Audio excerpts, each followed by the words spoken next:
자, 안녕하세요. 자, 오늘 말씀드릴 내용은 지금 요 책, 기도는 어떻게 하는 건가요? 이 책, 미륵부처님에 대해서 122쪽.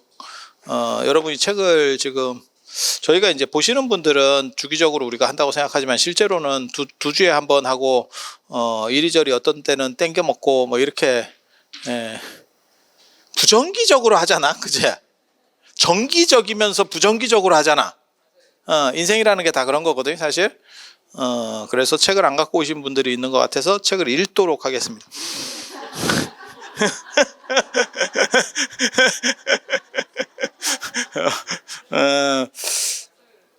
미륵, 인도 불교에서 가장 어떻게 보면 이른 시기에 나타나는 보살님 미륵입니다. 미륵 부처님 당시에도 계셨던 분이라는 썰이 있어요.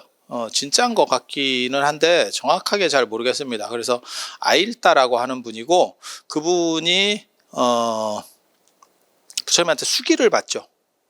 그 수기를 받은 자리가, 인도 가보셨어요? 물론 뭐 큰 기대는 안 하는데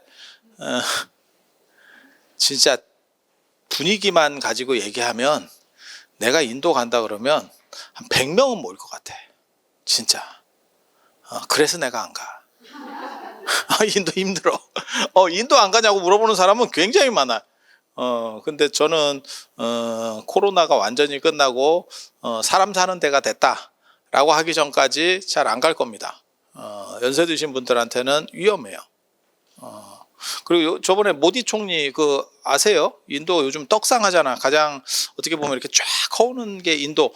전 세계에서 인구도 지금 중국을 넘어섰고, 인구가 넘어서는 게 뭐 대단합니까? 라고 말할지 모르지만 인구가 GDP에서는 굉장히 큰 걸 차지하죠. 그러니까 우리나라도 지금 약간 나라가 위험한 거 아닙니까? 골로 갑니다 라고 말할 때 합계 출산율 0.6대로 지금 떨어지는 거 아니냐, 이 얘기가 언론에 계속 나오죠.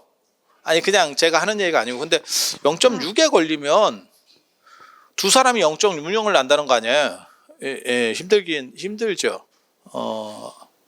개인적으로는 일조하는 사람으로서 참여한다고 생각을 합니다.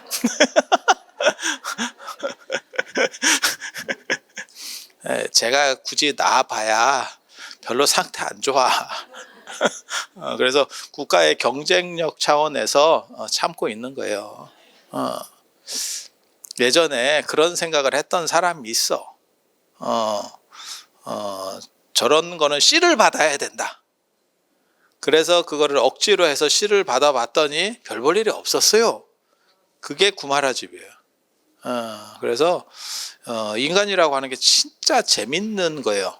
부모가 똑똑하다고 자식이 똑똑하지 않고, 부모가 상태가 안 좋다 그래서 자식이 상태가 안 좋은 게 아니야. 그래서 대를 이어서 상태 좋은 사람 나오는 게 전 세계적으로 드물어요. 위인전을 다 읽어봐도 대를 이어서 나오는 경우가 없어요. 그게 어떻게 보면 평등이라고 저는 생각하거든요. 똑똑한 사람 밑에서 똑똑한 사람이 계속 나와버리면, 야, 그거 같은 불평등이 있을까?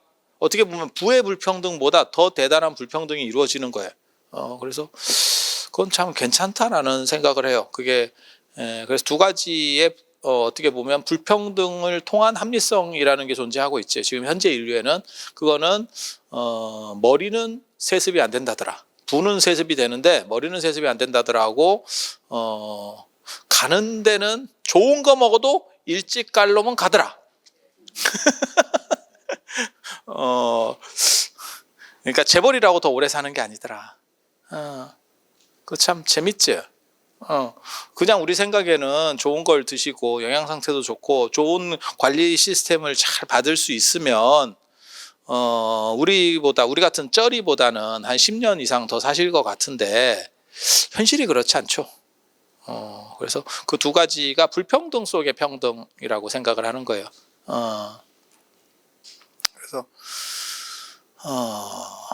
그래서 뭐 우리 같은 사람은 단종되는 게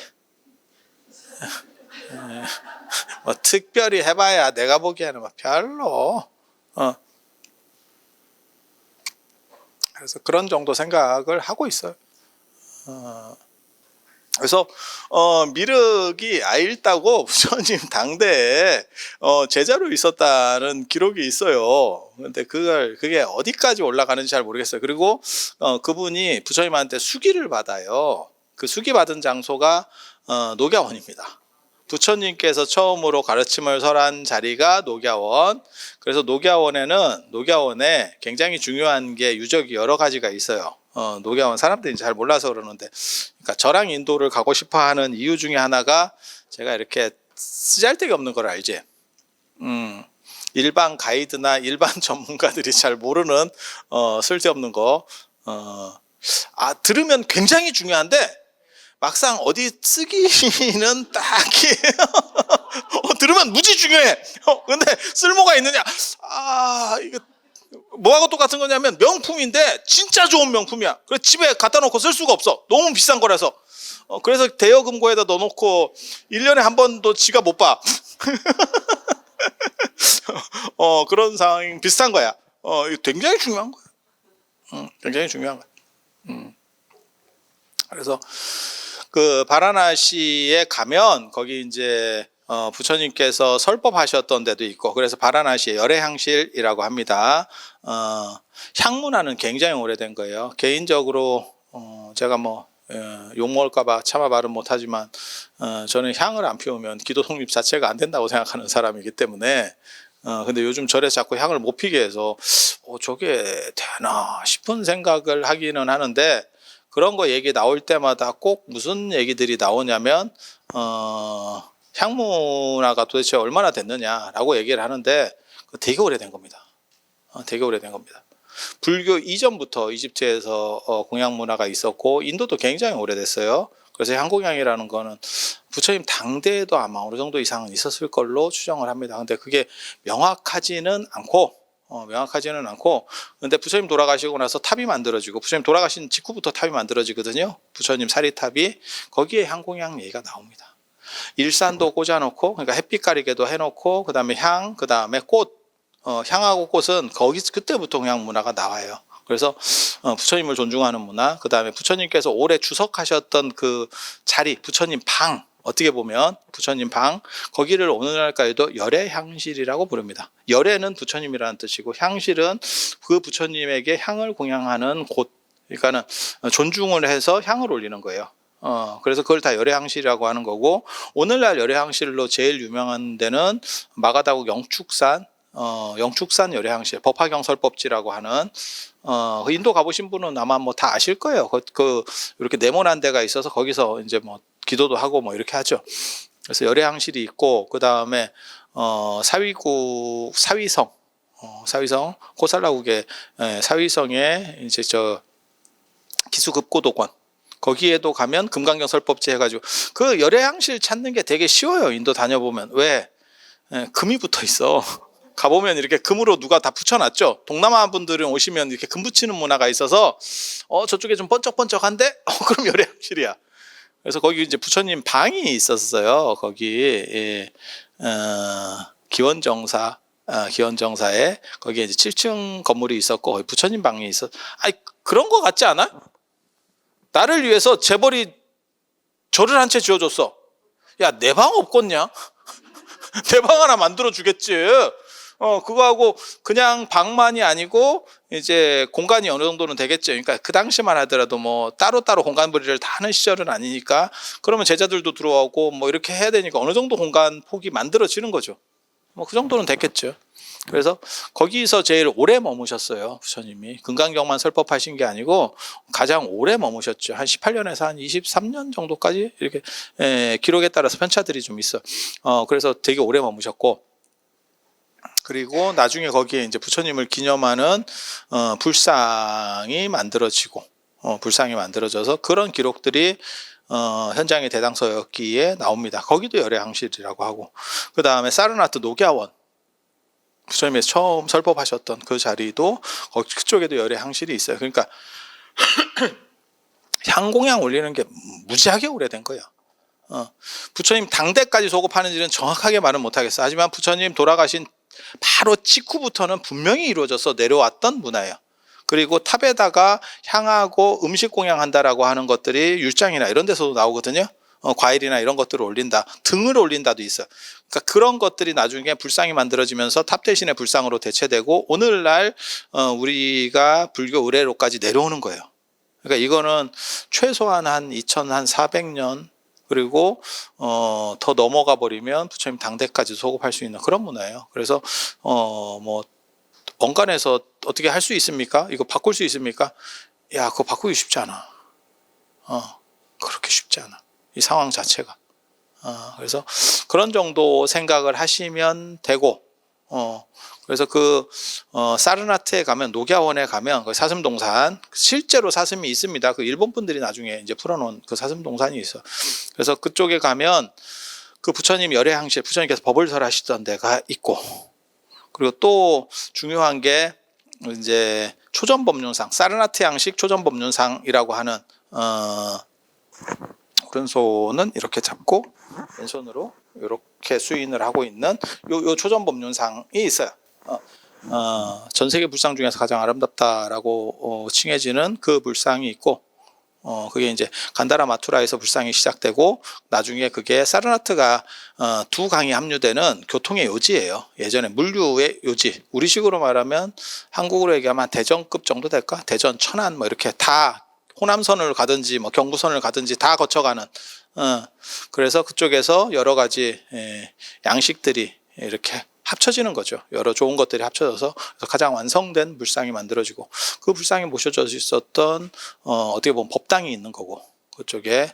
그리고 그 옆에 보면 조금 옆으로 내려가면 아쇼카 석주, 파괴된 아쇼카 석주, 사사다로 된 그 윗부분은 영국에서 훔쳐가다가 다시 반환했기 때문에 그 사르나트 박물관에 모셔져 있고 이 불상도 사르나트 박물관에 모셔져 있습니다. 그리고 파괴된 거는 그 밑에 있고. 근데 이게 사암이라고는 되어 있는데 진짜 대리석 같이 밋밋해요. 굉장히 이렇게 매끈하거든요. 그래서 현장 스님은 그런 거를 이제 거기에 얼굴을 비춰보면 무슨 전생이 보인다는 둥 뭐 이런 그 당시 사람들의 어떤 설을 얘기하는 부분도 있어요. 그래서 그것도 굉장히 볼만하고. 그런데 사르나트 녹야원에 가면 이제 제일 사람들이 많이 보는 게 그 나메크 스투파라고 하는 거예요. 거기 가면 큰 탑이 하나 있죠 지금 이렇게. 그래서 거기가 이제 초전법륜 탑이냐라고 얘기하는데 그 탑이 원래는 쌍둥이 탑입니다. 탑이 두 개가 있었습니다. 두 개가 있었어. 그렇게 해서 똑같은 정도 크기의 탑이 또 하나 있었어요. 그 나르마 라지카 스투파라고 해요. 그래서 하나는 파괴가 됐습니다. 1800년대 중반인가? 제가 정확하게 기억은 안 나는데 그때 힌두교 그 동네가 힌두교 사람이 어떻게 보면 토호 세력, 그러니까 지방의 권력자예요. 그 사람이 그냥 허물었어요. 나도 왜 허물었는지 잘 모르겠어. 보통 허물면 그것도 돈 들거든요. 짓는데도 힘들지만 탑이 우리나라 탑 같은 거 아닙니다. 겁나 큽니다. 수십 미터짜리 탑인데 야 그거 허는 것도 보통 일이 아니거든. 근데 그걸 왜 허렸는지 나 정확하게 잘 모르겠어. 보통은 뭐 거기 돈 될 만한 게 있나 이렇게 해서 하는 경우도 있고. 그런데 종교적인 걸로 한 것 같아요. 왜냐하면 그걸 헐 때 부처님 사리기가 나왔고 사리가 나왔어요. 그러니까는 사리기라고 하는 거는 사리를 수납하는 이 통, 사리 장엄구라고 보통 우리나라에서는 하거든요. 그래서 그런 게 나왔어. 그래서 대단해요. 겐지스강에 갖다 버렸습니다. 가장 유력한 사리 중에 하나인데, 가장 유력한 사리 중에 하나인데 겐지스강에 버렸습니다. 그래서 그런 식으로 나오는 걸로 봐서 보통은 그렇게는 잘 안 하거든요. 팔아먹지. 돈이 궁해서 했으면 팔아먹지. 저는 팔아먹는 사람을 더 좋아합니다. 저렇게 버리는 것보다는 팔면 어딘가로는 살아있어. 근데 저걸 저런 식으로 버리면 이걸 어떻게 찾나요? 이런 생각이 들죠. 지금 뭐 그렇게. 그래서 나르마 라지카 스투파가 지금은 사라졌고 지금은 나메크 스투파만 남아 있어요. 그래서 지금 남아 있는 탑을 초전 법륜 탑이다라고 하는데 나르마 라지카 스투파가 초전 법륜 탑이었을 거고 하나의 탑은 초전 법륜을 기념하는 탑이고 또 하나의 탑은 수기의 탑이에요. 부처님께서 거기에 가서 부처님한테 수기를 받았고 그 다음에 미륵에게 수기를 줍니다. 그래서 수기를 기념하는 탑. 지금 현재 남아있는 거는 저는 수기를 기념하는 탑이라고 생각을 해요. 그러니까 다르마 라지카 스투파가 초전 법륜의 탑. 그래서 그거는 사라졌고 근데 이제 초전 법륜이 의미적으로 더 크니까 사람들이 그쪽에다가 말을 갖다 붙이는 거예요. 이렇게. 그래서 이제 제가 갈 때는 저는 그 탑 자리도 가거든요. 이미 사라진 그 탑의 자리는 있어요. 동그랗게 탑이 남아 있어요. 그래서 그런 데 가서 참배도 하고 뭐 이렇게 하는데 그래서 거기가 미륵이 석가모니 부처님에게 수기를 받은 자리고 그걸 기념해서 탑을 만들었다 라는 이야기가 있습니다. 그래서 탑을 만들었다. 그리고 실제로 나중에 간다라에서 불상이 만들어질 때 보살상 중에 제일 빠른 게 미륵보살상이에요. 그리고 미륵 같은 경우는 도솔천에 지금 계시는 분이잖아요. 그래서 어떻게 보면 석가모니 부처님께서 가시고 이 생각이 굉장히 재미있는 생각인데 열반하신 부처님이 영험할까? 이 생각이 진짜 제가 요즘 열반경 쓰면서 그걸 이렇게 저렇게 뭘 찾으면서 되게 재밌었는데 열반하신 부처님의 영험성에 대해서 생각이 두 가지 생각이 있었어요. 인도에서부터 그게 발견이 되거든요. 열반하셔서 가셨으니까 허공과 같이 평등한 게 된 게 아니냐. 그러면 무슨 일이 벌어지느냐? 기도해도 기도빨이 안 받는 거 아니요? 그러니까 부처님은 됐고 일단 내 문제가 급한 거야. 일단 내 문제가 급한 거야. 이게 속되다라고 생각하면 안 돼. 저는 개인적으로 사람들이 당연히 그렇다라고 봐요. 그러니까 부처님을 뭐 존중하고 이건 그건 그거고 하지만 입시기도 끝나면 절에 오는 신도가 많이 준다더라. 그 말도 맞는 거예요. 그러면 무슨 뭐 그걸 네 뭐 복 받으려고 기도하느냐? 마음이 중요한 거지. 그래서 네가 안 되는 거야. 그래서 네가 안 되는 거야. 아생연후의 살타라고 내가 먼저 어느 정도를 정립하고 그 다음에 뭔가를 하려고 해야 돼요. 그래서 저 같은 경우는 무주상보시 이런 것도 굉장히 싫어하잖아요. 그게 무주상보시가 맞는 거 아닙니까? 그거 처리하기 싫은 사람들이 얘기하는 거야. 무주상보시가 왜 제일 좋은 줄 알아? 스님들 입장에서는 이름 써줄 필요도 없고 아주 편해. 뒤탈도 없고 그리고 무주상보시를 강조하는 분들의 대부분은 까놓고 얘기하면 안 합니다. 뭘 안 합니다. 하는 사람은 가만히 있고 안 하는 사람이 무주상보시 얘기를 계속해. 가만히 봐봐. 내 말이 맞나 틀리나. 우리는 그냥 있는 얘기 하는 거예요. 가장 실전적인 얘기. 그래서 실제로는 부처님도 수기를 받는 거예요. 무주상보시 이런 식으로 자꾸 가면 수기고 지랄이고 다 필요가 없어요. 마음 잘 닦아서 살면 되지. 그럼 나중에는 뭐가 있냐면 굳이 부처님 되려고 할 필요는 뭐 있냐 이렇게 되는 거지. 그걸 다 연결시켜 보면 이제 그렇게까지 가는 거예요. 그래서 열반한 뒤에 부처님께서 열반하신 뒤에 과연 효과가 있느냐? 그래서 인도 불교에서는 과거 7불, 과거 4불 얘기할 때 석가모니 부처님이 들어가셔요. 그래서 약간 왜 그런 거 있잖아요. 누가 그 얘기 저한테 했었는데 자식한테 얘기를 하는 거예요. 그분이 안 갈 거면 말고 결혼 얘기하는 거예요. 결혼 안 갈 거면 말고 갈 거면 나 정년하기 전에 좀 가라. 뭔 뜻인지 알아요? 뭔 뜻인지 정확하게 의미가 들어오죠. 안 갈 거면 내가 너를 존중해서 하겠는데 포기. 기왕 갈 거면 얼마 차이 안 나면 나 정년하기 전에 현직에 있을 때 좀 가. 그게 크지? 너무 이게 속된 얘기일 수도 있는데 차이가 크지? 우리 속담에도 있잖아. 정승 죽었을 때보다 정승집 개 죽었을 때 좋은 객이 더 많이 온다고. 딱 그런 거죠. 그래서 그런 거를 생각을 해보면 인도에서부터 얘기해요. 인도에서부터 열반한 뒤에 이게 조금 영험이 부족한 거 아닌가. 현직에서 물러났는데 뭔 뜻인지 아시겠어요? 이 생각이 있는 거예요. 그러다 보면 누구를 생각하냐? 다음 번호에 줄을 서야 되는 거 아니요? 오실 분? 그런데 당선이 돼 있다네?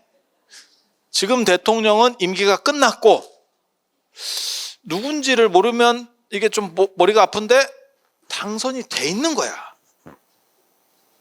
미륵입니다. 그게 미륵신앙의 어떻게 보면 시작. 그리고 되게 재밌는 게 실제로 한국 불교에서는 석가모니 부처님을 정근하지 않아요. 그냥 대목대, 부처님 오신 날 대목대 하는 정도가 전부고 그 외에는 사실은 잘 하지 않습니다. 그게 그 대신에 누구를 하냐? 자세히 봐봐. 관세음보살하고 지장보살. 이분들은 다 살아있는 분이에요. 살아있는 분이에요. 그리고 부처님 중에서도 찾는 분이 있어요. 그게 아미타 부처님 약사열이에요. 다 살아있는 분입니다. 그러니까 열반하신 분을 찾느냐? 안 찾아요. 그래서 이런 흐름이 우리나라까지도 작동하고 있구나 라는 생각을 해볼 수는 있어. 해볼 수는 있어요. 그래서 이제 거기에 대한 또 반대 이론도 있어요. 석가모니 부처님은 갔지만 간 게 아닙니다. 더 센, 무형이지만 더 센 존재로 계십니다. 이런 얘기를 해요. 그게 이제 법화경하고 열반경. 법화경하고 열반경. 그리고 그런 식의 설정 구조 중에서 제일 유명한 게 이제 삼종출관이라고 나옵니다. 삼종출관. 그래서 부처님께서 열반하시고 나서 돌아가시고 나서 입관했는데 3번 움직였다라고 하는, 관 밖으로 3번 나오셨다라고 하는 거예요. 그래서 아난에게는 아난이 운구행렬 길을 어디로 가야 될지 몰라. 그러니까 부처님께서 부처님이 성격이 좀 급한 거예요. 그냥 가만히 계셔도 애들이 알아서 할 건데. 야, 이쪽이다, 이쪽. 야, 이쪽. 그래서 내비를 해주셨다라고 하는 기록이 하나 있고, 그건 아난이 수제자라는 뜻을 내포하는 거예요. 아난파에서 계속 전승하던 거고, 그와 똑같은 스토리가 한 번 더 있습니다. 마하가섭이 곽실상보, 마하가섭이 늦게 당도하니까 발을 내보이셨다. 그래서 예배를 다 하고 부처님께 인사를 올리니까 발이 다시 들어가더라. 라고 하는 거. 그리고 어머니가 마야 부인이 부처님 돌아가실 때 부처님 돌아가신 걸 보고 계속 울었다는 거예요. 그러니까 나는 그 열반도를, 우리나라는 그 열반도가 없어요. 제가 알기로 열반도가 없어. 근데 팔상도 안에 쌍림 열반상에 그런 비슷한 그림이 있어. 그러면 부처님께서 이렇게 누워 계시고 거기 위쪽에 막 그 오열하는 여자가 한 분 있어. 근데 그게 마야 부인이에요. 그래서 어머니가 아들을 낳고 7일 만에 돌아가시거든요. 1회 만에 돌아가시고, 그리고 아들이 부처님을 낳은 게 아니야. 왕자를 낳지 부처님을 낳은 게 아니야. 그래서 그 공덕이 크지 못했기 때문에 도리천에 가서 태어난다고. 부처님을 낳은 게 아니야. 그러니까 뭐 그런 거죠. 지금 만약에 예를 들어서 뭐 윤석열 대통령 어머님이 윤석열을 낳았지 대통령님을 낳은 건 아니잖아. 그리고 당신은 낳고 얼마 뒤에 돌아가셨어요. 이러면 대통령인지도 모르는 거죠. 그렇게 되는 거죠. 그래서 부처님이라고 하는 거는 혈통적으로 이렇게 가지는 게 아니고 획득주의잖아. 그러니까 자기가 스스로 노력해서 그렇게 되는 거지. 뭐 대통령도 그렇고 뭐 다 그런 거 아니에요? 사회적 지금 현재 우리나라의 사회적 지위들은 그런 거죠. 재벌이 아닌 이상. 재벌은 세습이고 나머지 사회적 지위들은 획득주의지. 내가 노력해서 뭐 장관이 되는 거고 뭘 어떻게 하는 거고 뭐 그렇게 되는 거잖아요. 그래서 그런 차이들이 좀 존재하죠. 그래서 좋은데 태어나신 건 아니고 그냥 조금 그 도리천이 그렇게까지 좋은 데는 아니에요. 그러다가 아들이 이제 돌아가시게 되니까 와서 그거는 참 그렇지. 제가 처음에 그 열반도 일본에는 이 열반도가 많이 있어요. 부처님 열반도가 많이. 우리나라는 열반도가 별로 없어요. 그게 중국에도 아마 열반도가 별로 없지 싶어. 중국 문화권의 특징이 죽음을 환기할 만한 걸 별로 안 좋아합니다. 그래서 우리는 열반도를 발전시키지 않았어요. 그런데 동남아라든지 일본은 같은 동아시아라도 약간 틀리다니까 내가 생각이. 그래서 이게 열반도 열반이라고 하는 것은 완전한 깨달음을 성취했다. 불교는 부처님 돌아가실 때 깨달음이 완전해진다 이렇게 생각하기 때문에 그래서 불기를 부처님 돌아가신 걸 기점으로 잡는다. 제가 그런 말씀 드리잖아요. 그래서 일본에는 열반도가 있어. 그래서 열반도를 보면 굉장히 감동적이지. 막 이렇게 그 그림이 말을 하는 것 같은 이제 배경 지식이 있으면 여러분하고 저하고 그게 차이예요. 그림이 약간 입체같이 움직여. 되게 재밌어. 되게 재밌어. 여러분도 예를 들어서 어떤 내용을 잘 아는 그림을 한번 보잖아. 책이나 이런 데서 그걸 읽어가지고 내용이 스토리를 내가 머릿속에 다 알아. 그러니까 고우가 뭘 어떻게 해서 이렇게 해서 거기서 개고생을 하면서 그렸어. 뭐 이런 걸 하잖아. 그러면 그걸 이렇게 보고 있으면 약간 뭐 말을 하는 것 같고 움직이는 것 같고 그런 느낌 받아봤어요? 환자입니다.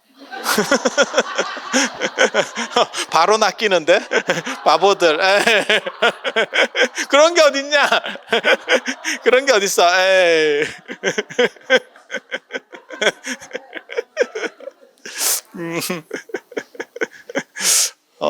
근데 내용을 알면 진짜 약간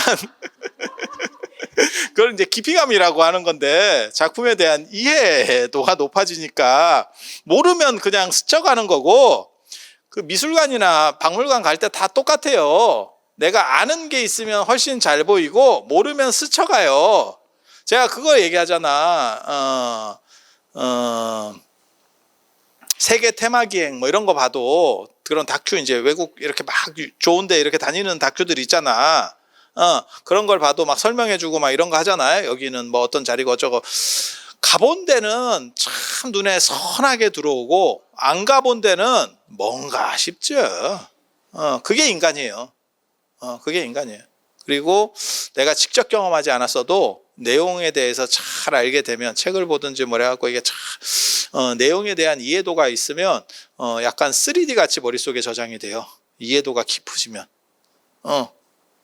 이거 여러분 그거 있어. 이게 사람들한테 다 있어.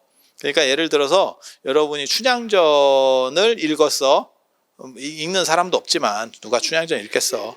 흥부전이나 춘향전이나 이런 거를 보잖아. 안 그러면 우리가 그 내용을 알잖아. 그럼 그걸 떠올리잖아. 그러면 약간 3D 같이 돌아갑니다. 그렇지 않아? 신봉사가 눈을 떴어요. 그러면 이게 약간 입체적으로 움직이는 것 같지 않아? 자막으로 처리되는 게 아니고 그게 배경 지식이 거의 꽉 차 있기 때문에 그래요. 우리는 한국 사람이니까 외국인은 그게 안 돼요. 그래서 제가 그 얘기 하잖아. 한국 거를 읽어보면 그런 스토리들이 잘 돌아가는데 외국 문학을 읽으면 뭐 소스텝스키 뭐 이런 거 있잖아. 그런 거 읽으면 그게 잘 안 돌아간다니까. 그게 배경 지식의 문제예요. 그러니까 우리 같이 뭐 역사 공부하고 뭐 철학 공부하고 그러면 중국이나 뭐 부처님이나 이런 불교적인 것들은 그런 식으로 돌아가요. 그래서 제가 어느 정도 되는지 저의 자신의 깜냥을 테스트해 볼 때 그런 것들이 자유롭게 돌아가느냐를 내 머릿속으로 한번 떠올려 봐. 근데 유럽만 해도 그게 안 돌아가요. 그게 내 한계지. 이슬람, 중동 이러잖아? 뉴스 보듯이 합니다. 떠오르는 지식이 연결되지 않고 단편적이에요. 왜? 배경 지식이 없어서 그래. 배경 지식이 없어서. 그래서 인생이라는 게 다 그런 거예요. 그래서 배경 지식을 많이 채워 넣으면 그게 움직여. 움직여. 그래서 재밌는 거지. 그게 다 움직이는 걸로 저장이 되면 진기해. 진기해. 그리고 옆에서 보고 있는 것 같아. 그냥 단순히 눈으로 보는 게 아니고 그게 더 구체화되잖아요. 그럼 내가 현장에서 이렇게 내려다보고 있는 것 같아. 그래서 설명이 훨씬 자유롭게 됩니다. 쓸데없는 얘기였고요. 그래서 부처님이 그 어머니가 그렇게 오열하는 그 열반도가 일본에는 많이 있어요. 그래서 그 절들이 일본절의 또 특징이 그거 잘 안 보여줘요, 이 꼼생이들. 그래서 무슨 날이 있어서 뭐 기념일 이런 때 그거 하나 전시했습니다 이래갖고 막 사람을 오게 하고 이러거든. 우리는 그러면 그런 날 갑니까? 가다 보니 그런 날이 있었던 거지. 내가 찾아서 갈 사람이 아니다. 누가 나한테 맛집 가자고 그래가지고 맛집 갔는데 갔더니 줄 서잖아. 옆집 간다, 옆집. 그리고 맛집 옆집은 특이하게도 언제나 한가해. 그리고 나서 그 집 가서 먹고 나오면서 줄 안 서기 잘했다. 줄 섰으면 아직도 못 들어갔겠다. 이러면서 위로하면서 나옵니다. 근데 그게 다른 거지 사실은. 그렇게 줄 서서 먹는 맛이 있는 거고 한가해서 편해서 먹는 것도 있고 그건 뭐 사람마다 성향이니까. 그래서 그 삼종출관이라고 하는 게 부처님께서 열반하시고 나서 작동한다, 움직인다라고 하는 그렇기 때문에 여러분이 기도를 하면 가피가 있다라고 하는 거예요. 굉장히 재밌는 거예요. 이거 굉장히 재밌는 거예요. 그리고 부처님이 움직이는 가장 대표적인 게 나중에 이제 법화경에서 나오죠. 법화경 견보타품에 보면 열반에 든 다보열애가 부처님께서 묘법연화경을 설하시면 땅속에서 튀어나오죠. 그렇잖아. 그렇게 해가지고 그거 증명한다. 얼씨구 이러면서 나오잖아. 그래 맞다. 추임새 딱 넣어드리는 거죠. 그래서 그렇게 그래서 그리고 이제 두 분이 이렇게 앉아서 이불병자라고 하는 거거든요. 다 의미들이 있어요. 나 같은 사람이 죽으면 도대체 어떻게 할까 싶다. 나 그게 걱정이야. 죽는 게 두려운 게 아니고 내가 죽으면 이 쓸데없는 거를 누가 알까? 참. 근데 더 재밌는 얘기 해드릴까? 그렇지만 죽어도 아무도 몰라. 죽어도 아무도 신경 안 쓰고 제가 어른들한테 그런 얘기 있는데 굉장히 뭐 이렇게 해가지고 자기가 중요한 일을 해서 어디도 못 빼고 뭐 3일도 못 가고 이렇게 얘기하면 제가 늘상 드리는 말씀이 있어요. 돌아가셔도 일주일 안에 잊혀집니다. 그 자리가 묻혀 마치 팥죽 떠먹듯이. 팥죽 떠먹지. 팥죽을 한 숟가락 그래 딱 떠먹으면 단팥죽이어야 돼. 단팥죽 이렇게 딱 떠먹으면 이렇게 조금 흔적이 있다가 싹. 그게 인생이다. 이건희 회장님 같은 분이 돌아가셔도 팥죽이야. 그래서 여러분이 팥죽이라고 생각하면 돼. 내가 아니면 내 가족을 못 지키고 이게 국가가 무너지고 내 직장이 어떻게 내 사업체가 됐고요. 빠지셔도 아무 문제 없습니다. 빠지셔도 아무 문제 없습니다. 그래서 최대한 많이 빠져서 행복을 찾으세요. 다 미루어 놓은 거를 내가 다 하고 그 다음에 나는 행복을 찾겠다라고 하면 제가 늘상 말씀드리는 얘기가 있어. 젊었을 때는 돈이 없고 돈이 있을 때는 시간이 없어. 돈이 있을 때는 시간이 없어. 그래서 이 조건들을 다 갖추지 말고 절에 살아보면 그게 있어요. 굉장히 좀 불합리한 얘기인데 어른 스님들이 쓸데없는 거 진짜 잡일 더럽게 시키거든. 아니, 저는 뭐 일하면서 참으면서 사는 사람도 아닌데 그냥 일반 스님들 보면 그래. 되게 시켜. 그렇게 하면 그걸 이제 착한 사람들은 다 하락하면 다 합니다. 뭐 참석해야 된다 뭐 한다 그러면 다 그걸 해요. 그러면 자기 시간이 없어. 그래서 이 사람이 공부도 잘 못하고 뭘 제대로 해놓은 게 없어. 근데 나중에 누가 인사를 오는 거야. 이번에 박사학위 받았는데요? 뭐 좀 인사를 와. 그러면 그 옆에를 보면서 너는 이런 거 안 하고 뭐 했냐? 너는 뭐 했냐? 이렇게 얘기한다니까? 되게 재밌어. 옆에서 보고 있으면 되게 재밌어. 스님 때문에 못한 것 같은데요.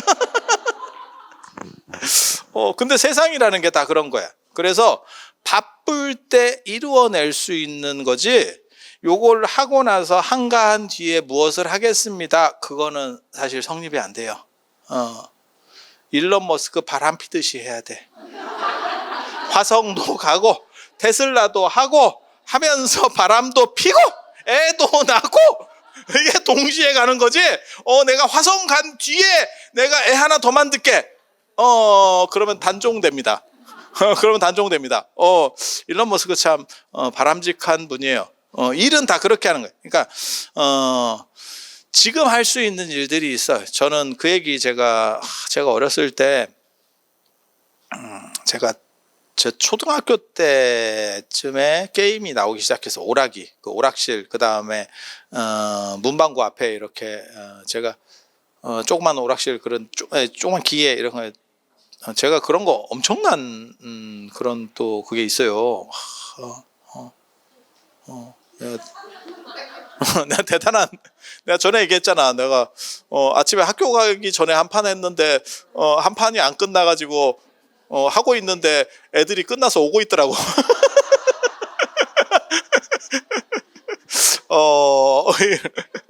거의 전설이에요. 영웅이야, 영웅. 영웅이야. 다 이렇게 하면, 그때도 어떻게 보면 내가 이제 딱 하면 이제 주변에 이렇게 촥 애들이 이렇게 병풍처럼 왜 저런 게 있네 뭐 이러면서 이렇게 보는 거야.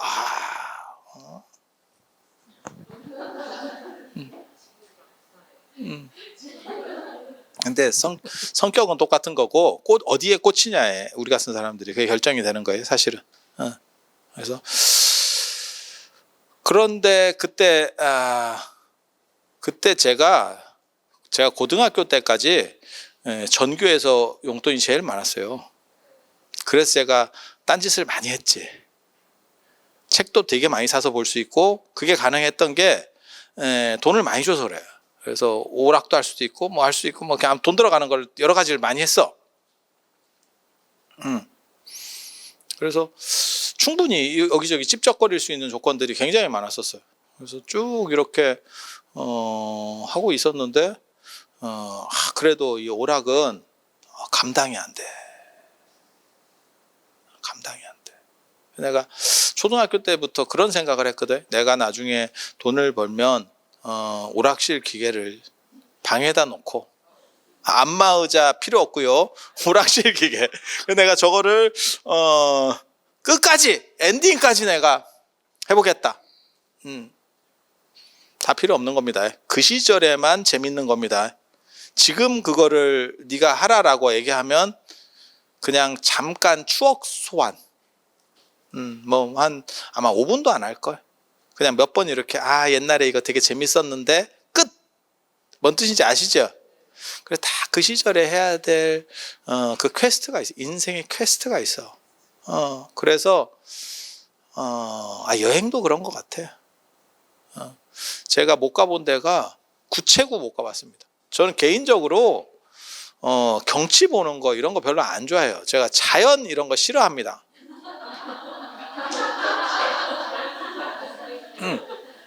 저는 시멘트 규칙적인 거, 그 다음에 규격화된 거 이런 거 좋아하지, 이렇게 통제되지 않는 거 별로 안 좋아해요. 그래서 어린 애들 별로 안 좋아하고, 자연 이런 거 별로 안 좋아해. 땅 밟는 거나 이런 거 싫어한다니까. 그리고 자연의 경치를 봤을 때 뭘 느끼느냐? 잘 못 느낍니다. 굉장히 약간 둔감하거든요. 그 대신에 아주 어떻게 보면 대단한 기계라든지 건축이라든지 이런 걸 봤을 때 훨씬 우리는 쾌감을 많이 느껴요. 이게 저게 어떻게 저렇게 될까? 이런 생각? 약간 달라. 그래서 제가 신도가 별로 없어요. 이게 이제 어른들은, 보살님들은 그런 자연 이런 거 되게 좋아하거든. 빨간 옷 입고 눈에 뵈도 않는데 등산 가고 뭐 이런 거 하잖아. 근데 우리 그런 거 싫어요. 나 흙 싫어. 그래서 그렇게 하고 있는데, 참, 그게 그래서 구체구를 못 갔는데, 나중에 가볼래 했더니 다 가봤어요. 나만 안 갔어. 나만. 물론 뭐 여러분들은 비극적 인생을 사셨기 때문에 이 안에는 안 가보신 분도 많이 있었겠지만, 나만 안 가봤어. 그래서 추진 자체를 못 하겠어. 이게 슬픈 거야. 다 때가 있어. 구체구가 유행할 때도, 구체구 전에는 뭐가 유행했냐면 계림이 유행했고, 계림, 장가계, 구체구, 태항산 뭐 이런 게 있어요. 그 흐름이 있어. 흐름이. 그럴 때 가야 돼. 뭘 얘기하려고 하는 거냐면, 그 나이에 정해진 어떠한 것들이 나에게 왔을 때 그것을 즐기라는 거예요. 저 사람 많을 때 뭐하러 가? 조금 한가해지면 가지. 너만 안 갔다. 너만 안 갔다. 그리고 못 간다. 그래서 그거에 맞는 나에게 찾아온 기회 속에서 행복을 잡아야 되는 거고, 그것은 일을 하는 거나 안 그러면 뭔가 나에게 주어진 책무, 그런 것보다도 오히려 더 소중한 거예요. 근데 사람들이 그런 거를 잘 못 느끼시는 경우들이 있어. 그리고 나서 지나고 나면 나만 안 하고 남들은 다 해놨어. 물론 뭐 여기 여러분들은 너무 성실하게 사셨기 때문에 안 해보신 분도 많아요. 그래서 좀 다행이다 싶기는 한데, 그래도 주어지었을 때 그것을 최대한 즐겁게 하실 수 있도록 하세요. 그게 삶을 행복하게 사는 방법입니다. 자, 미륵 얘기 조금만 더 해보도록 하겠습니다. 그래서 미래 권력이 미륵이고, 그리고 그쪽에 관련해서 줄을 서시는 분들이 있습니다. 석가모니 부처님은 낡은 줄이고, 동아줄은 미륵이라더라. 그렇게 외치면서 강력하게 말씀하셨던 분이 서유기의 주인공 현장스입니다. 그렇긴 한데 당신이 집권하기 전에 당신이 먼저 돌아가셨죠. 미륵 오기 전에. 그래서 저는 그 얘기를 되게 좋아해요. 현장 스님 나중에 옥화궁에서 돌아가시거든요. 옥화사. 그게 옥화사들, 저도 못 가봤네. 거기 나중에 한번 가보고 싶은데, 당나라 장안에 있었던 당현종 양귀비 아시죠? 현종 아마 현종 아니구나. 당 고종인가? 고종인가 보다. 고종의 잠저예요. 그러니까 어렸을 때 컸던, 맞을 거예요, 제 기억이. 그래서 그게 잠저고 이제 왕이 되니까 궁으로 만들었어요. 왕이 태어난 곳은 일반 사가로 두지 않습니다. 거기는 왕기가 서렸다 그래서 궁으로 만들었고, 옥화궁으로 만들었고, 궁을 대체할 수 있는 게 나중에 절이에요. 그래서 그냥 절로다가 바꾼 거예요. 그래서 옥화사라고도 나옵니다. 거기서 돌아가시거든요. 저도 그런 데서 살아보고 싶습니다. 왠지 시설 좋을 것 같지 않아? 거기 출신이 황제가 됐어. 야, 이거 황제 아들이고 황제가 될 정도면 시설 겁나 좋은 거 아닙니까? 내가 보기에는 이거 거의 7성급 호텔급이 싶은데, 그래서 거기서 돌아가시는데, 돌아가실 때 맨 마지막에 옆에 제자들이 물어보는 거죠. 스님은 죽어서 도솔천에, 미륵이 지금 도솔천에 있거든요. 도솔천에 태어나십니까? 아, 그렇다 라고 말하고, 돌아가시기 직전에 도솔천 사람들이 나를 데리러 오고 있다 이렇게 얘기합니다. 초청장 받았다더라. 참. 그래서 그렇게 그래서 미래 권력에게 줄 수는, 그래서 미륵을 두 분으로 얘기를 하죠. 하나는 미륵 보살, 현재는 보살이에요. 당선인 신분이지만 대통령은 아니기 때문에, 예, 아직 임기가 시작이 안 된 거죠. 당선만 돼 있고, 그래서 미륵 보살. 그리고 이제 조금 높여 불러주는 분은 미륵 불이라고 불러주는 이유는 그런 거요. 원래 대통령 당선인이면 대통령님 이렇게 불러주면 기분이가 좋지. 뭐 대통령이 된 건 아닌데 당선만 됐지 지금 아직 임무는 시작한 거 아니야? 뭐 그럴 수 있잖아. 뭐 예를 들어서 어디 뭐 좋은 뭐 구글 같은데 취직했어. 그러면 구글 아직 다니는 건 아닌데 합격장만 받았어. 그러면 어디 가니? 어디 다니니? 그러면 구글 이렇게 말을 뒤에 조금 흐리면 돼. 다니는 건 아니니까. 그러면 굉장히 있어 보이지. 그런 거하고 똑같은 거예요. 그래서 그렇게. 그래서 시간적으로 그렇게 존재하는 거고, 미륵과 관련해서 이게 또 재밌는 게 있어요. 미륵이 용인가? 그거 내가 진짜 생각 많이 하는데 답을 잘 못 내겠어요. 미륵이 용이요? 용? 용의 우리나라 말이 미륵이에요. 미르. 그래서 예전에 미르재단, 미르의 전설 이렇게 나오는 거거든요. 그런데 왜 용하고 미륵이 연결되는지는 잘 모르겠어.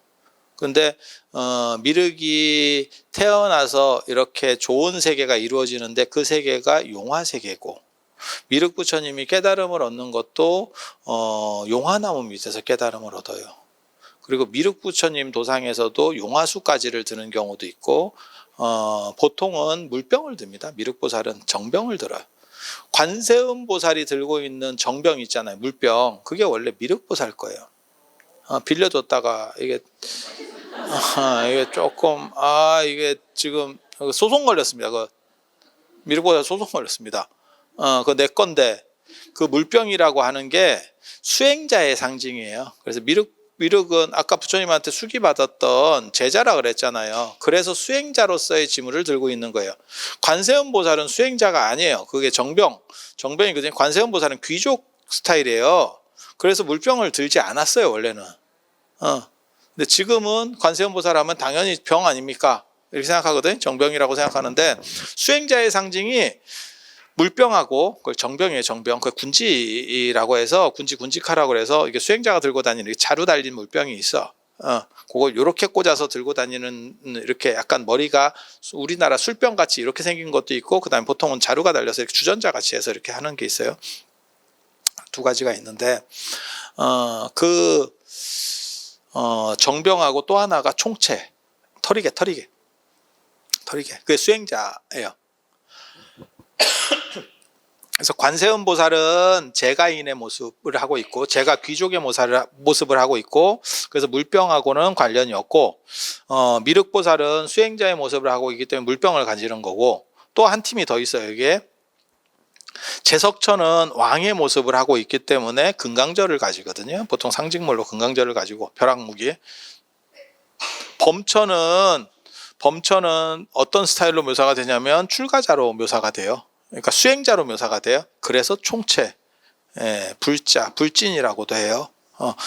지금 종정스님 이렇게 할 때도 그 총체를 드리고, 그 다음에 대종사, 조계종에서는 대종사 이렇게 모실 때도 총체를 드려.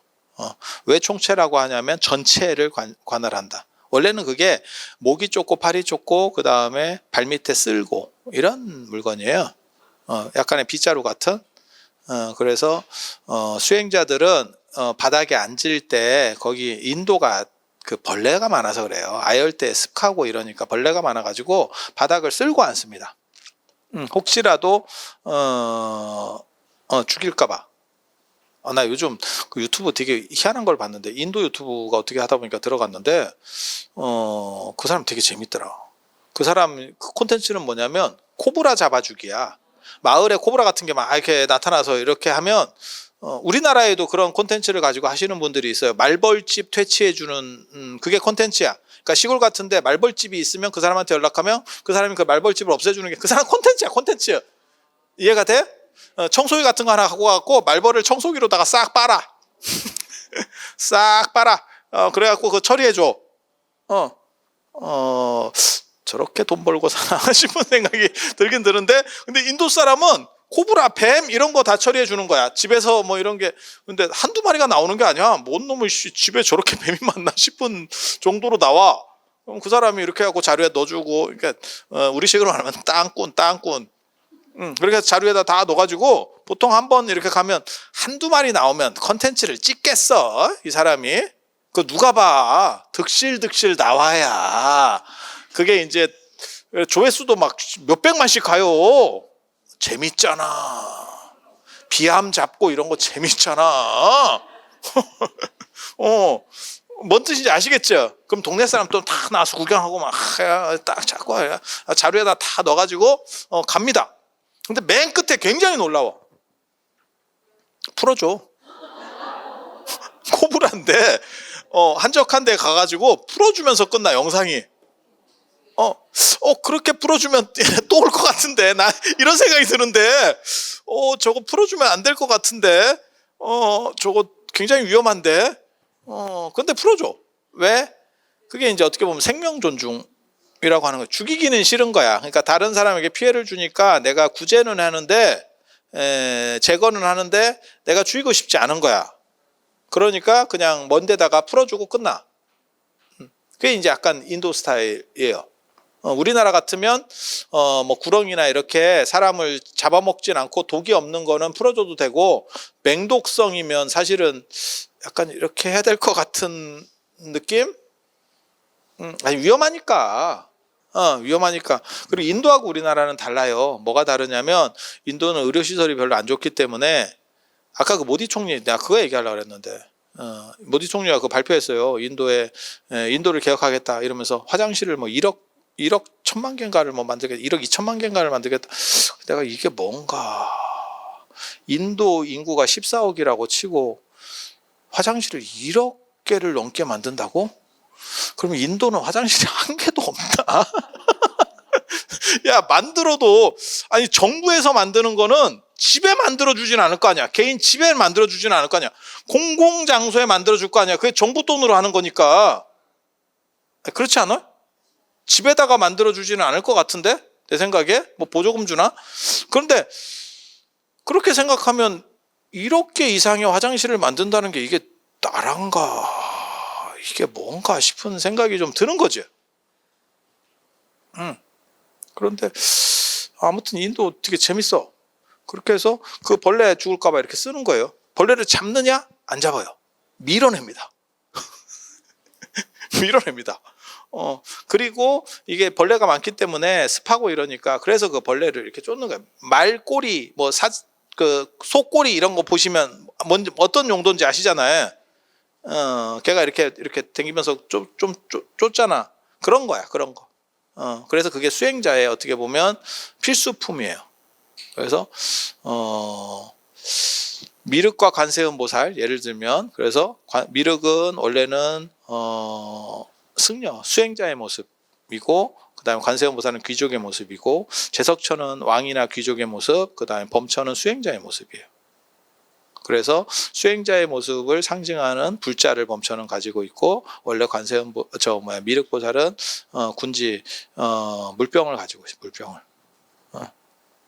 그래서 미륵은 원래 수행자였고, 도솔천에서는 또 수행자 모습이 아니에요. 지금 또 귀족 모습으로 되어 있어.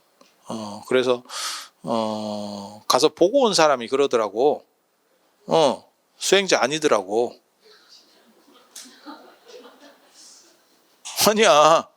그게 나온다니까. 신통이 있는 아라한이 있었는데 아라한이 도솔천에 가서 미륵을 봤는데 미륵이 제가인의 모습을 하고 있다는 거예요. 보살이어서 그래요. 그래서 아라한이 승려가 일반인에게 예를 표할 수 없다. 그래서 예를 표하지 않았다. 그리고 내려와서 그걸 얘기하니까 그래도 그러면 안 된다. 이런 얘기가 나온다니까. 그래서 지금은 아니래. 근데 아닌 게 맞을까요? 왜냐하면 도리천에서는 석가모니 부처님도 호명보살일 때 보면 출가자의 모습이 아니에요. 출가자 모습 아니야. 그래서 그런 상황으로 되어 있다더라. 제가 나중에 제가 원래 또 현장빠잖아. 현장 스님한테 이렇게 거기가 도솔천이 와이파이가 잘 안 돼. 그래 이게 조금 느리긴 한데 내가 물어볼게요. 근데 애석하게 내가 중국말을 잘 못하잖아. 그래서 그쪽에 구글 번역기 쓰시라고 구글 번역기 쓰면 이렇게 되니까 좀 그렇게 해서 연락해 볼 수 있도록 제가 한번 해보겠습니다. 미륵 이야기는 여기에 끝이 아니에요. 또 해드릴 거예요. 그래서 다음 시간에는 123쪽에 있는 시간적인 것과 공간적인 것 부분, 그 다음에 미륵이 언제 오시는지 뭐 이런 이야기들 해드릴 겁니다. 오늘 나방 특집으로 얘기를 하려고 했으나 이미 찬바람이 불고 있고 그래서 오늘 신기 이야기 또 조금 해드릴 수 있도록 그렇게 하겠습니다. 이 신기 귀신이 이 기라고 하는 개념은 기본적으로 이해를 하세요. 기는 이렇게 물질하고 달라요. 우리가 보고 있는 이런 물질들하고는 또 다릅니다. 그래서 그거는 약간 구름 같은 느낌. 그래서 물질과 비물질의 중간 정도. 그래서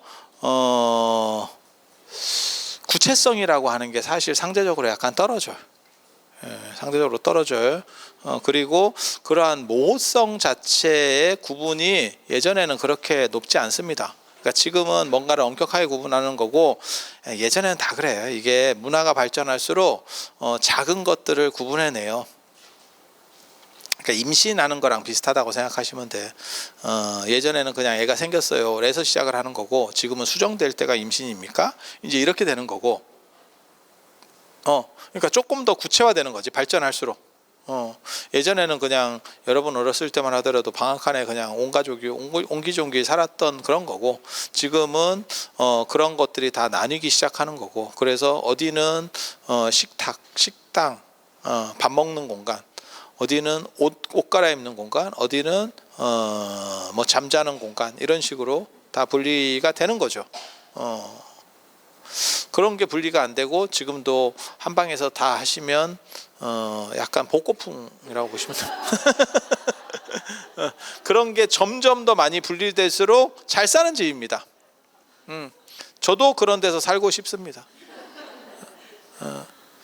저는 그냥 올인원으로 우리 그냥 올인원으로 살고 있습니다. 좀 슬프지? 슬퍼. 난 유목민이잖아. 유목민은 그 게르 하나에서 그 텐트 같은 데 하나에서 다 해. 거기서 다 해. 그래서 그렇게 살고 있는 거고 아무튼 그 명확성이 좀 떨어진다더라라는 정도 기본적으로 이해를 하시고 신기가 이렇게 작동하기 시작했을 때 제일 먼저 이제 시작하는 거는 전에 제가 말씀드렸을 거예요. 물꿈, 불꿈, 여자꿈, 그 다음에 뭔가 영감이 나타나서 뭔 얘기를 자꾸 해. 그게 시작입니다. 경기 시작. 물꿈, 불꿈이라고 하는 거는 물을 자꾸 건너려고 하는 것들. 안개 보입니다. 안개가 보이는 게 초기 현상이에요. 제일 초기 현상 중에 하나가 안개. 안개라고 하는 거는 의식이 흔들리고 있는 거예요. 사실은. 그래서 뚜렷하지 않고 이제 조금 다른 경계로 자꾸 넘어가거나 안 그러면 나를 점령하려는 놈이 나를 흔들기 들어간 거죠. 흔들기. 그래서 자꾸 모호하고 그리고 정신도 약간 불분명한 경우들이 좀 있어요. 그래서 뚜렷하지 못하고 뭐 저쩌고 뭐 그렇다 치고 그 다음에 이제 조금 구체화되는 게 이제 물꿈 불꿈. 물하고 불은 어떤 것을 넘어간다라는 뜻이에요.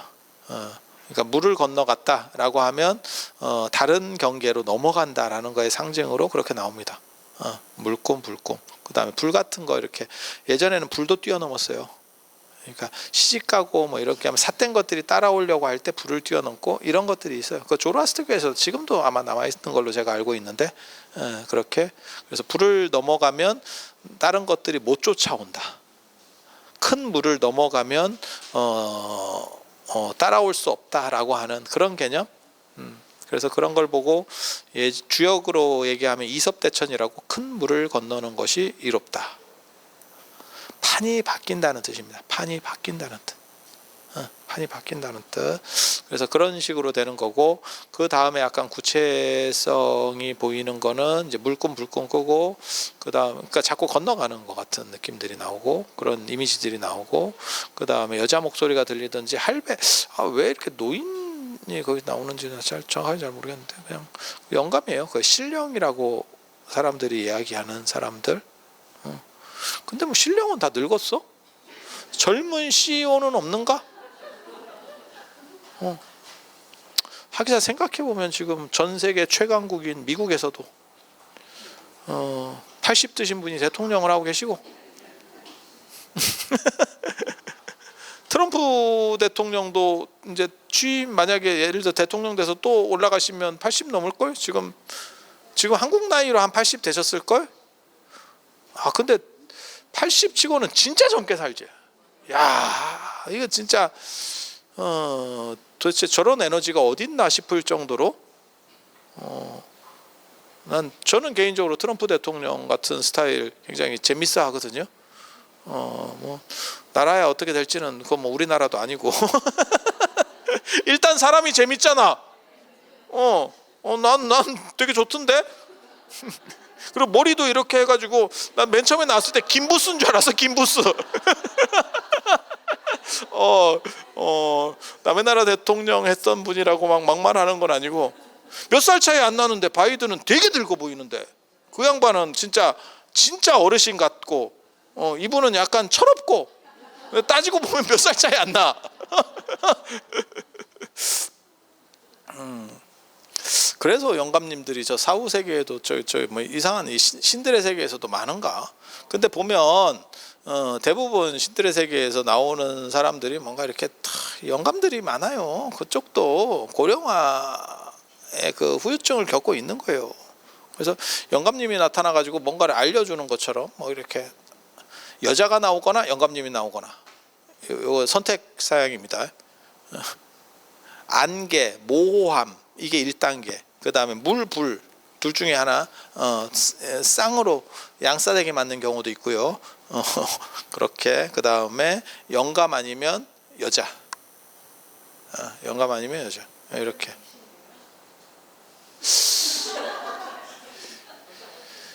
그게 대부분 그런 놈들이 대부분 몸을 조종하려고 하는 놈들이에요. 그렇게 하고 그렇게 되면 눈이 이제 미간이 흐려지고 이제 점령이 되면 몸이 아프기 시작해요. 몸이 아픈 거는 몸의 체형을 바꾸는 거. 그래서 두 사람용으로다가 이렇게 리모델링 하는 거죠. 원래는 혼자 살아야 되는데 원룸인데 칸 찔러 가지고 파티션 나눠서 투룸 비슷하게 쓰는 그 과정에서 몸이 아파. 제가 전에 그 얘기 드렸잖아요. 이게 신기 있는 사람들은 그걸 털어내도 또 다른 놈이 들어올 확률이 굉장히 크다. 왜냐면 이게 비어있기 때문에 빈방 내 건가? 이러면서 들어오는 거야. 난가요? 이러면서 이렇게 되는 거예요. 그리고 그게 이제 저 에어비앤비 하시는 분이 있다니까. 몸을 가지고 귀신 대여를 해서 에어비앤비가 있어요. 계속 바뀌어. 이게 이게 무슨 맛집인가요? 마치 고속도로 휴게소처럼 끊임없이 사람들이 바뀌어. 그런 경우도 있어. 안 그러면 고시원 여신분도 있었고, 그래서 작은데 많아. 한 놈이 아니야. 득지득지 하는 경우도 있고.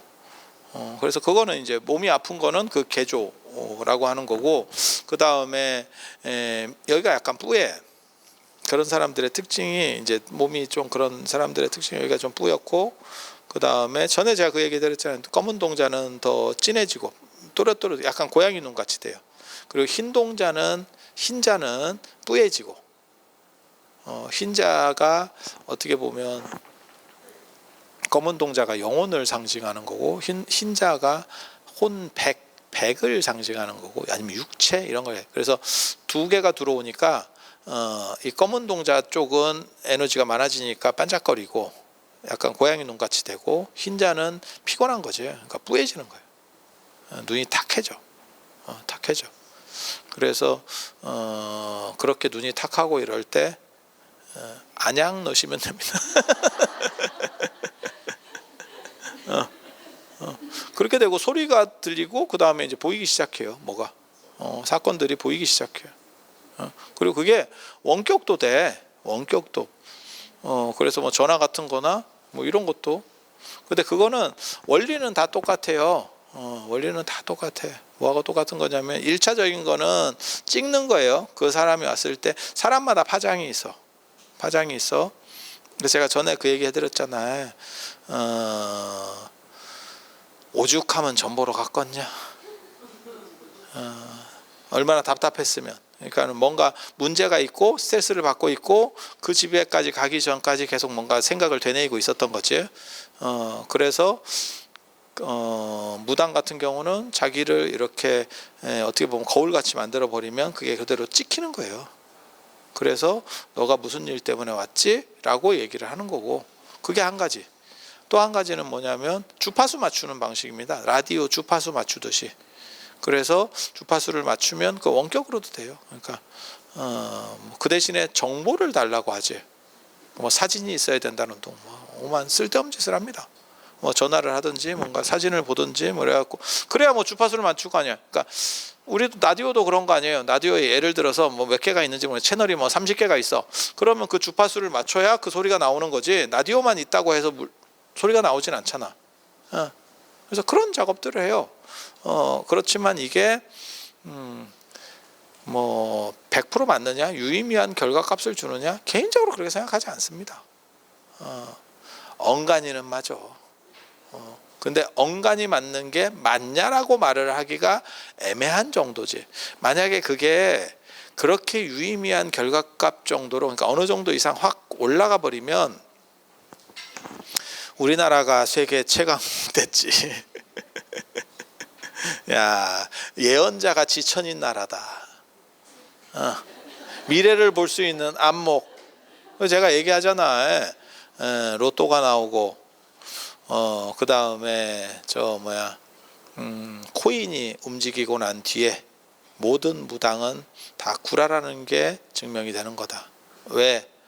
그렇게 네가 영험하면 로또를 맞추면 되고 코인을 사면 돼. 점 보지 마.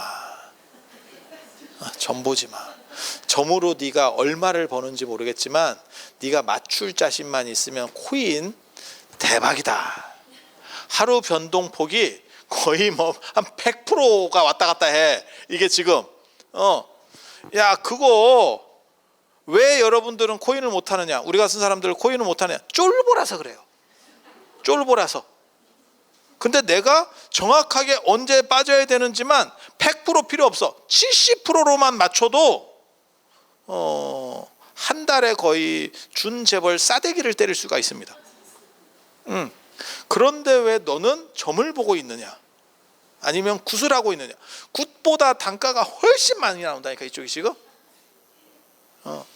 그래서 이런 걸 보고 뭐라고 얘기하는 거냐면, 전혀 안 맞느냐? 제가 늘상 하는 얘기 있어. 맞아. 하지만 그것이 유의미하지 않아. 유의미하다라고 하는 건 뭐냐면, 유의미하려면 어느 정도 이상의 프로테이지를 계속 평균값을 때려줘야 돼. 그러니까 여러분이 무슨 예를 들어서 뭐 지금 어떤 병에 걸렸어. 그때 그 치료약을 먹는 거야. 내가 치료약을 병원에 가서 그 치료약을 먹어. 그러면 100% 낫느냐? 안 나서 안 낫고 죽는 사람들도 있고 별 사람이 다 있어. 하지만 통계를 내보면 아마 한 70에서 80%는 그 약을 통해서 유의미한 치료값이 나오는 거예요. 100%는 없어 이 세상에. 그렇게는 안 돼. 그걸 과학이라고 하는 거고. 소가 백스텝으로 쥐를 밟았는데 그게 어느 정도 이상의 확률로 계속 쥐를 밟고 있어. 소가 쥐 밟을 확률이 몇 번이나 있겠어. 그래서 그거는 쥐가 밟는 일도 있는 거예요. 하지만 그것을 따라가지는 않는 거야. 그래서 이런 것들을 동양 철학 얘기할 때 흔히 그런 얘기해요. 점도 그렇고 어떤 놈이 그걸 뭐 과학이다 뭐 안 그러면 예전에 통계다 다 미친놈이고요. 지금도 통계를 못 내는데 예전에 그걸 누가 어떤 놈이 통계를 냈어. 다 말 같지도 않은 소리고요. 그런 걸 보고 전문적인 용어로 유사과학이라고 합니다. 유사과학. 그러니까 유사과학은 뭐냐면 안 된다는 뜻이 아니야. 되는데 확률이 떨어진다. 확률이 떨어진다. 그러니까 과학에서 이것은 답이에요 라고 하면 한 7, 80%는 나와주는 거고 유사과학이면 한 20, 30%가 나오는 거야. 많으면 3, 40%. 그러니까 안 될 확률이 더 큰 거지. 베팅하면 어떻게 되느냐? 딸 때는 없느냐? 딸 때도 있지. 3, 40%. 하지만 계속 반복하면 무슨 일이 벌어질 것 같아? 3, 40%의 확률로 터지면 다 잃지. 다 잃지.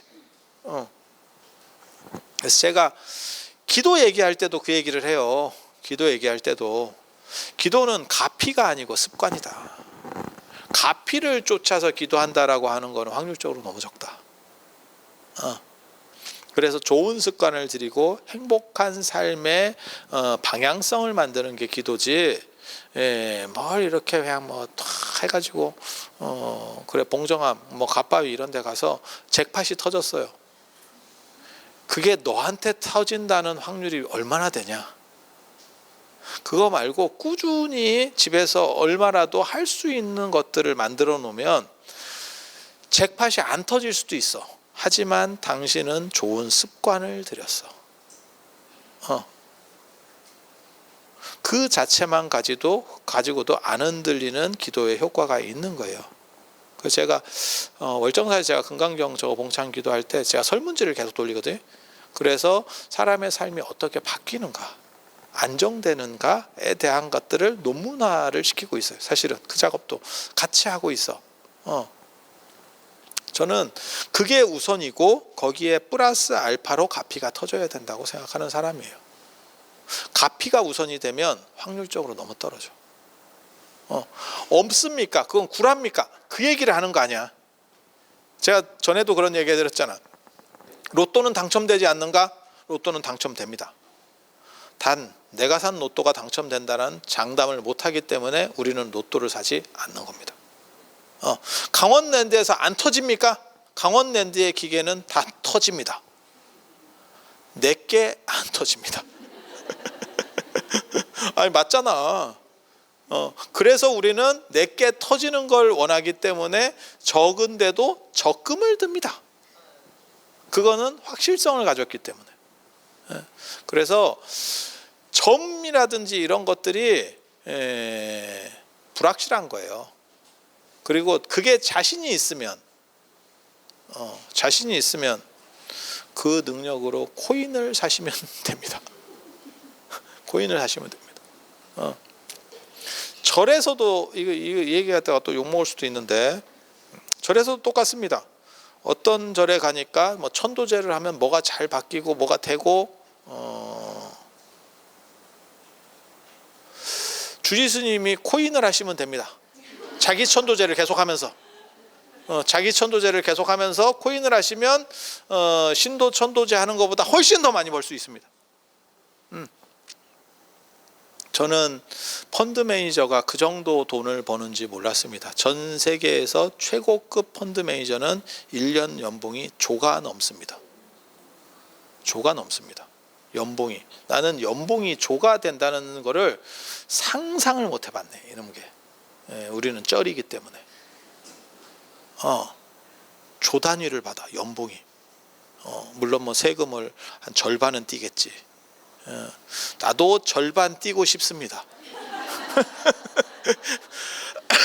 세금 비율이 높으면 행복한 겁니다. 구간 자체가 높아진, 소득 구간이 높아졌다는 얘기잖아요. 그래서 그런데 왜 그분들에게 조를 주느냐? 그 회사 입장에서는 그분이 벌어들이는 게 10조는 벌어오겠지. 야, 내가 회사 CEO야, 내가 사장이야, 10조 벌어주면 나 1조 콜이다. 1조 콜이다. 내가 전에 그 얘기 했잖아요. 어떤 스님이 나에게 요즘 잘 안 되는 것 같은데 천도제를 한번, 그래서 내가 뭐라고 얘기했냐면 일이 풀리면 천도제 비용을 지급하겠다. 선천도제 후 비용 지불로 하자. 맞잖아. 아니 네가 자신 있으면 난 점집도 후불제, 아파트 분양하듯이 하면 안 된다고 생각하는 사람이에요. 너가 자신 있으면 후불제 하면 됩니다. 후불제 공탁 걸고 후불제 추천합니다. 그래서 이야기를 들어보면 상당히 그럴듯해요. 하지만 그것을 계속해서 반복적으로 보게 되면 생각보다는 확률이 그렇게 높진 않아. 단 확률이 높은 것처럼 들리는 거는 맞은 사람만 재구매력으로 오기 때문에 그래요. 그러니까 내가 무당이야. 그런데 나는 30%의 확률을 가졌어.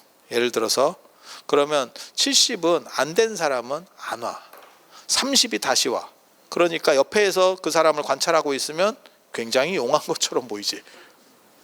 하지만 착각입니다. 이거 착각입니다.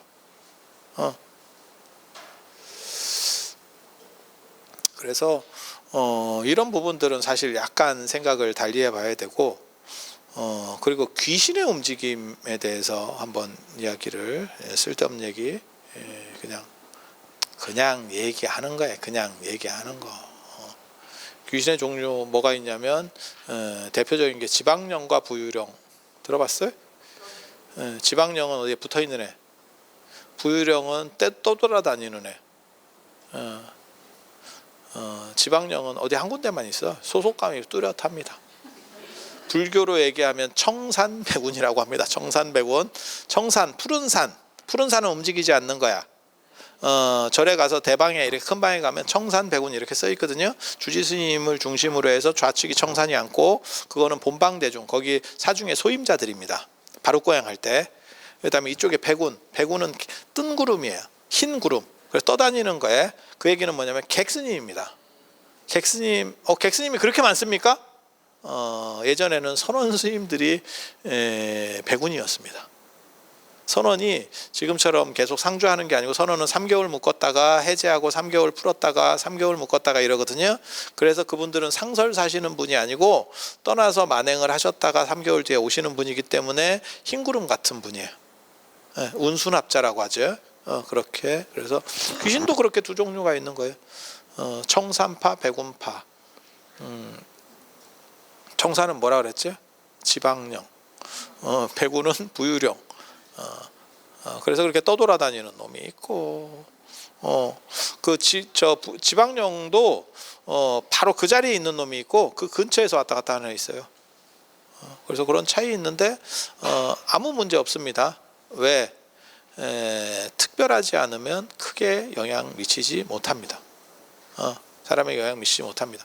단 뭔가 걔가 기분이가 계속 안 좋아, 그러면 영향을 미칠 수 있습니다. 귀신 필요 없고요. 사람도 마찬가지예요. 가족 중에 한 명이 굉장히 안 좋은 일을 당해가지고 계속 기분이가 안 좋아. 같은 집에 살잖아. 영향 미친다. 아니 기분 안 좋고 뭐 다 필요 없고 고3이 같은 집에 있어. 영향 미친다. 영향 미친다. 어른이 약간 반치매인데 집에 모시고 있어. 영향 미친다. 아니 그렇지 않아요? 그런 거예요. 그런 거예요. 그래서 그런 놈들을 제거할 때는 어떻게 합니까? 집 주변에다가 쓰레기 태워. 불을 태우면 기운이 흩어져요.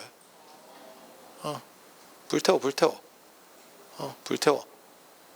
그래서 제가 전에 어떤 절에 가니까 거기는 연못을 파놨더라고요. 절 앞에 조경으로. 그래서 내가 저거 연못 파면 안 되는데, 여기는 기운이 이렇게 약간 맺히는 자리여서 물이 있으면 더 맺혀요. 그럼 무슨 일이 벌어지냐면, 잡기도를 하면 낮은 기도들은 진짜 뭔가 빨리 효과가 오는 것 같아. 그런데 거기는 공부하는 땅은 아니야. 그리고 뭐가 있냐면, 그런 데서 살면 주기적으로 이렇게 약간 소리가 나. 소리 나는 거 못 들어봤어요? 뜬금없이 소리 나는 경우들이 있어요. 이렇게 집 같은 데서 이렇게 뭐 뚝뚝 뭐 이렇게 시멘트 터지는 것 같은, 아파트는 그 시멘트 터지는 소리입니다. 그거 소리라고 생각하지 마세요. 그 금 가면서 나는 거야. 그거 이게 철근을 좀 빼먹었는갑다 이렇게 생각하시면 됩니다. 아파트에서 소리 나. 그런 거고, 예전에 목조 건물 이런 거는 마치 이렇게 누가 이렇게 걸어 다니는 것 같은, 이렇게 쿵쾅거리는 소리들이 좀 나요. 이렇게 반려동물 키우시는 분은 반려동물입니다. 그런 거 있고, 그게 조금 더 강하게 뭉치면 빛으로 보입니다. 빛으로 보여요. 그래서 약간 뭐 도깨비불 같이, 인광 그거 아니고요. 이렇게 빛이 그게 약간 저기압 상태에서 잘 나옵니다. 없애고 싶으면 그래서 내가 그랬거든. 연못을 메꾸고 거기에 불을 한번 태우고 처리를 하면 그게 사라질 거다. 뭐 도인 같잖아.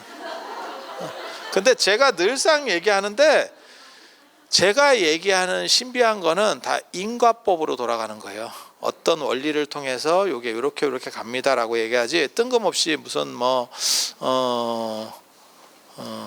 무슨 일 때문에 왔지? 이런 거 우리 시전하지 않습니다.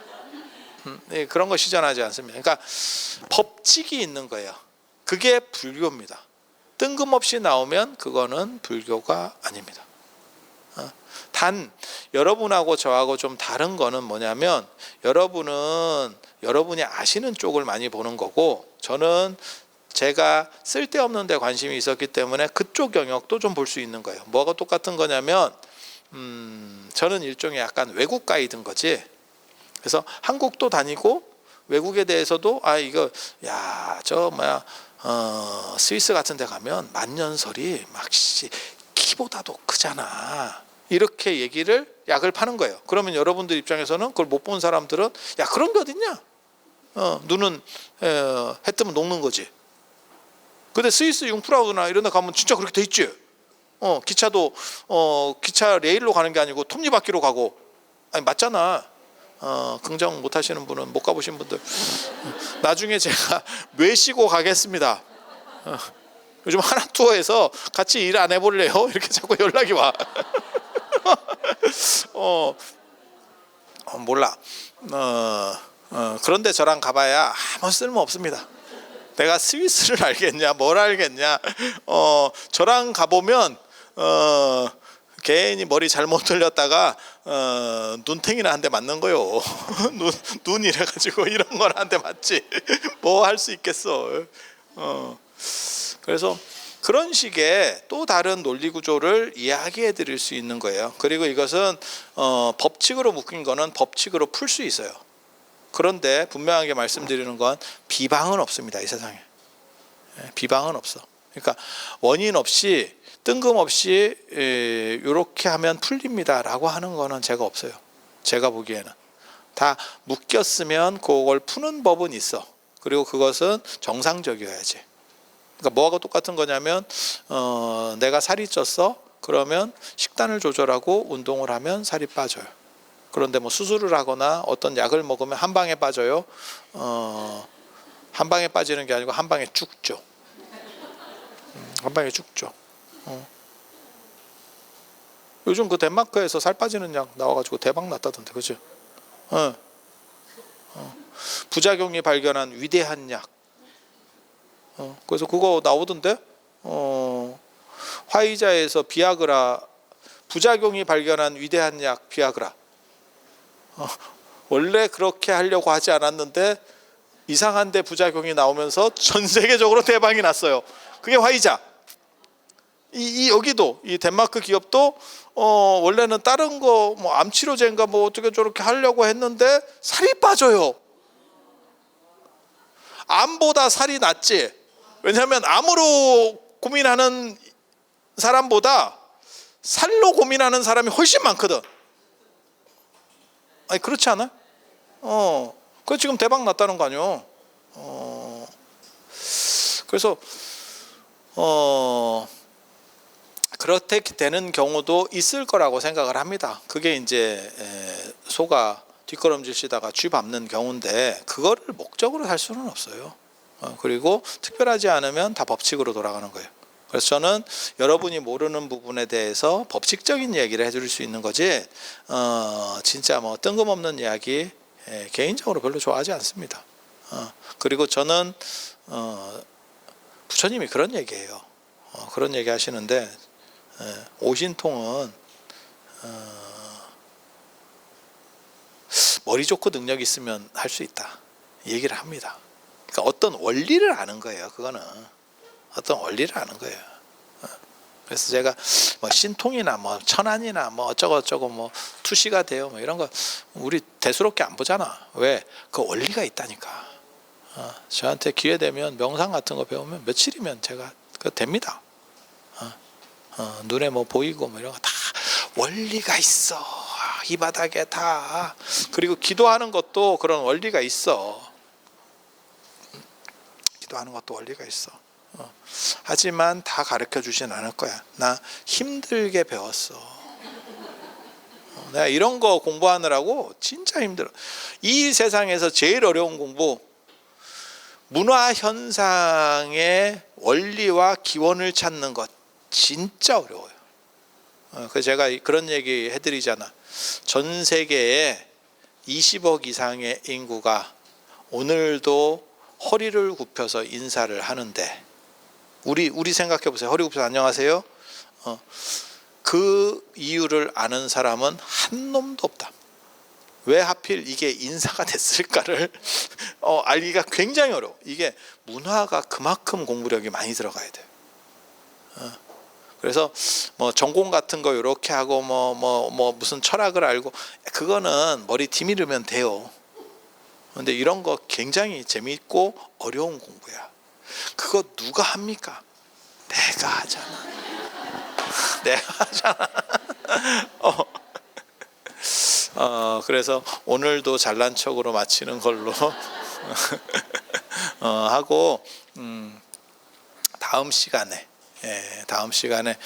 더 재밌는 주제로 찾아올 수 있도록 그렇게 하겠습니다. 자, 들어서 감사합니다.